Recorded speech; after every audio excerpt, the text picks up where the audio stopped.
¿Qué tal? Muy buenos días, profesora. El día de hoy mi grupo y yo les presentaremos sobre la acción frente a la problemática. Primeramente, presentarlos. Los integrantes que están conformados son Over Vilca, Airan Sánchez, Jordan Segovia, Diego Sánchez, Diego Caballero y quien les habla, Nayeli Santos. Primeramente, hablarles sobre los objetivos que queremos alcanzar, que es explicar tres prácticas ecoeficientes para disminuir la huella ecológica. Luego, también explicar el tipo de contaminación ambiental que está ayudando a reducir y al realizar la práctica del ecoeficiente y mostrar sus beneficios. También explicar los componentes de la huella ecológica que reduce y mitiga la práctica del ecoeficiente.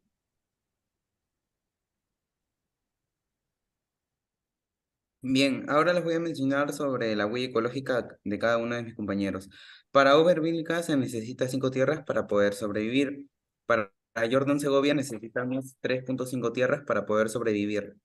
Para Airan Sánchez necesitamos 5,6 tierras para poder sobrevivir.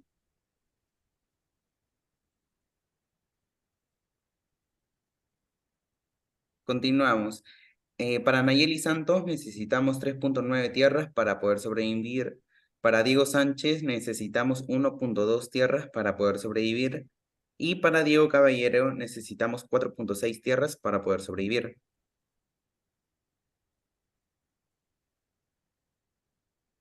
Bien, ahora vamos a hablar sobre las prácticas ecoeficientes que promueven el medio ambiente. ¿Qué es una práctica ambiental? Es una acción que permite reducir los impactos ambientales negativos causados por el desarrollo de ciertas actividades o procesos.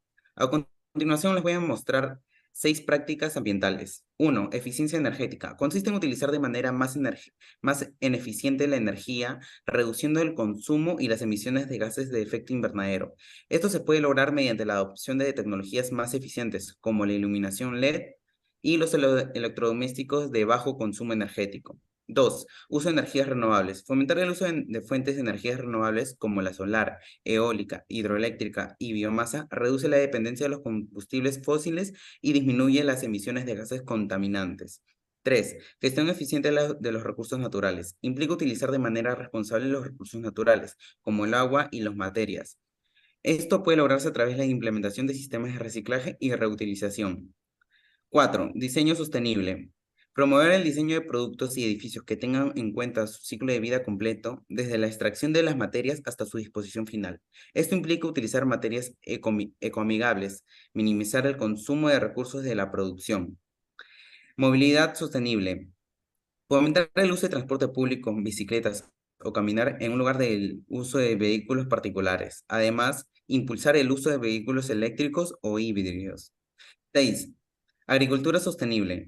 Promover prácticas agrícolas que minimizan el uso de agroquímicos y reducen la erosión del suelo. Esto incluye la adopción de técnicas como la agricultura orgánica, la rotación de cultivos y el uso eficiente del agua.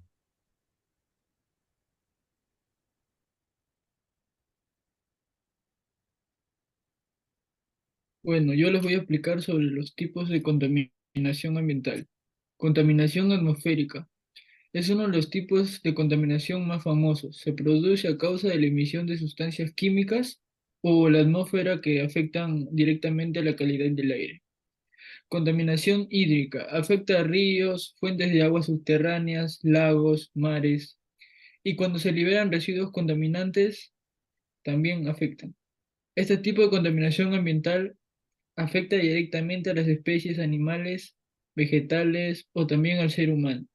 Contaminación del suelo. La sustancia química de uso común en la agricultura intensiva son las causantes de este tipo de contaminación, aunque no son las únicas.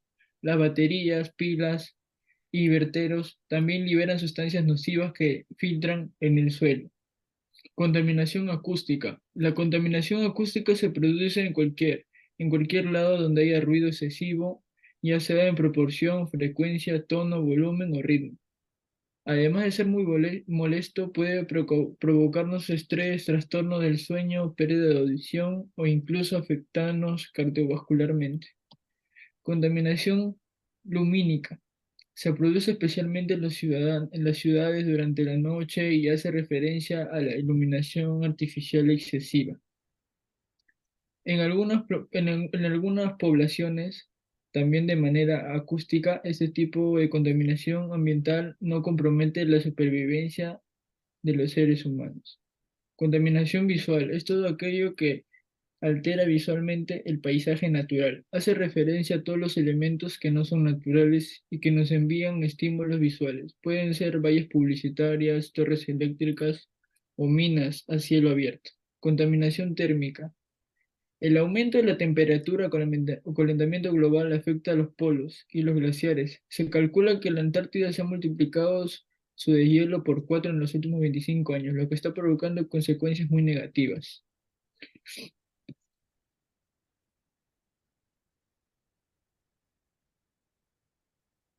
Bueno, a continuación hablaremos sobre el procedimiento de las prácticas ecoeficientes con relación a la contaminación del suelo. Esta práctica es una medida antibolsas. En busca de buenas prácticas ambientales que impulsen, promueven y fomenten nuevos hábitos en nosotros, es el uso de las bolsas de tela o las bolsas de mercado, pues estas bolsas eh, son reutilizables y de alguna otra forma no son desechables y son más resistentes que las bolsas de plástico que adquirimos al comprar insumos o productos, y además se genera un costo adicional por las compras de los mismos recipientes.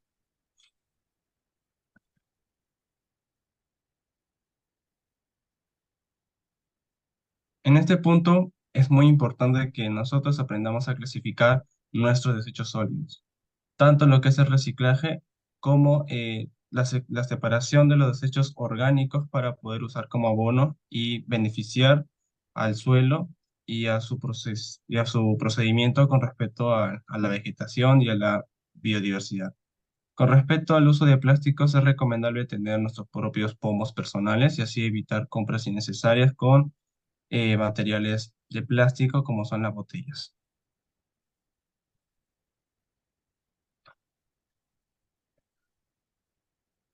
A continuación hablaremos sobre las buenas prácticas ecoeficientes con respecto a la contaminación del agua con el objetivo de reducir el consumo de agua.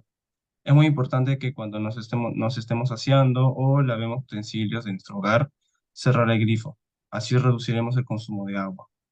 De esta forma, también es recomendable que revisemos cada cierto tiempo las tuberías de nuestro hogar para así evitar filtraciones y poder ahorrar el consumo de agua.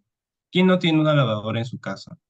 Pues es muy importante también que nosotros reutilicemos las aguas residuales, por así decirlo, de las lavadoras para poder usarlo en la limpieza del hogar. Este es muy importante porque nos da un beneficio económico familiar, ¿no?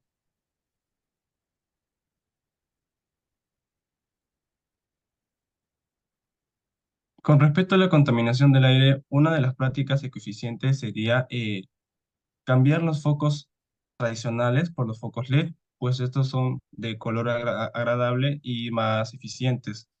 Además, son menos costosas. También cabe recalcar que nosotros tenemos dispositivos o electrodomésticos en nuestro hogar y es recomendable desenchufarlos después de su uso, ya que de alguna u otra forma hacen un consumo pasivo durante la noche que a la larga eh, su costo es demasiado alto y el consumo también. Es recomendable también que al momento de adquirir algún producto, o mejor dicho, algún electrodoméstico, que sea de la categoría A, porque son aquellos electrodomésticos que su consumo es lo más mínimo y son más eficientes. Esto es algo positivo porque ayuda al medio ambiente a reducir la emisión de gases de efecto invernadero y el consumo de energía eléctrica.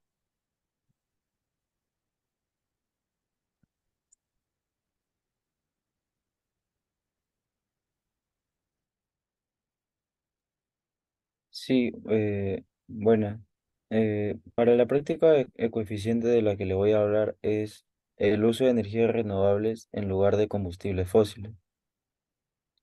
La explicación a este tema sería que al utilizar fuentes de energía renovable como la solar, eólica o hidroeléctrica, en lugar de combustibles fósiles, se reduce la contaminación atmosférica y se mitiga el cambio climático. Los combustibles fósiles como el petróleo, el carbón y el gas natural liberan grandes cantidades de dióxido de carbono y otros contaminantes cuando se queman para generar energía. Estos contaminantes contribuyen al calentamiento global y la contaminación del aire, lo que tiene impactos negativos en la salud humana y en el medio ambiente.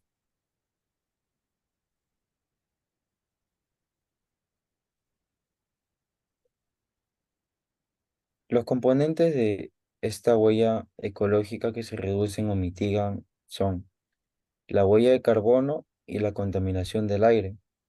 En la huella de carbono, pues al utilizar energías renovables en lugar de combustibles fósiles, se reduce significativamente la emisión de gases de efecto invernadero, especialmente el dióxido de carbono, lo que disminuye la huella de carbono asociada con la generación de energía.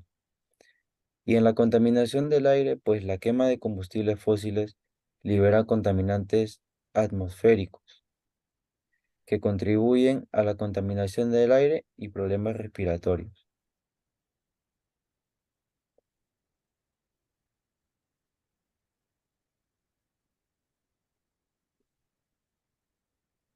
El procedimiento para esta práctica ecoeficiente en los insumos necesarios que vamos a utilizar son tres, que primeramente sería una fuente de energía renovable, que esto puede incluir paneles solares, turbinas eólicas, entre otros. También un equipo de generación de energía renovable. Esto puede variar según la fuente de energía que vamos a utilizar. Pueden ser paneles solares, aerogeneradores, turbinas hidroeléctricas, etcétera. Y un sistema de almacenamiento de energía. Eh, el procedimiento para la práctica ecoeficiente, la que vamos a seguir, primeramente es evaluar la demanda de energía. Segundo, seleccionar la fuente de energía renovable. Y tercero, diseñar e instalar el sistema de energía renovable. Cuarto, conectar el sistema a la red eléctrica si es que es necesario. Digo si es que es necesario porque hay algunas que necesitan ser conectadas a una red, como por ejemplo las turbinas hidráulicas, y otras que no, como puede ser el ejemplo de los paneles solares. Y de acuerdo a eso, realizar el monitoreo y mantenimiento del mismo. Llegamos a la conclusión. Hemos visto que la huella ecológica es un indicador que nos ayuda a entender mejor la situación en la que la humanidad se encuentra en su camino hacia la sostenibilidad. Está claro que es un indicador imperfecto y que necesita ser refinado.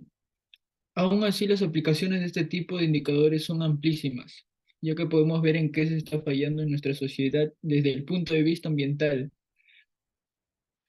Pero para que estos estudios sean útiles, es necesario que las autoridades lo tomen en consideración como base de lo que va a diseñar las políticas ambientales que aumentan el respeto hacia el medio natural y hacia nosotros mismos.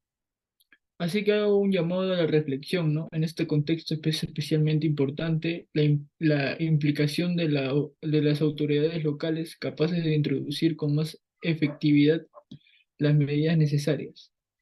Todos tenemos la obligación de cuidar y proteger el planeta. Todos debemos cuidar nuestros bienes comunes. Cuidar de la naturaleza es cuidar de las personas también. Respetemos sus ciclos vitales y contribuyamos a que la inmensa diversidad biológica del mundo se mantenga y prospere. Es todo. Gracias.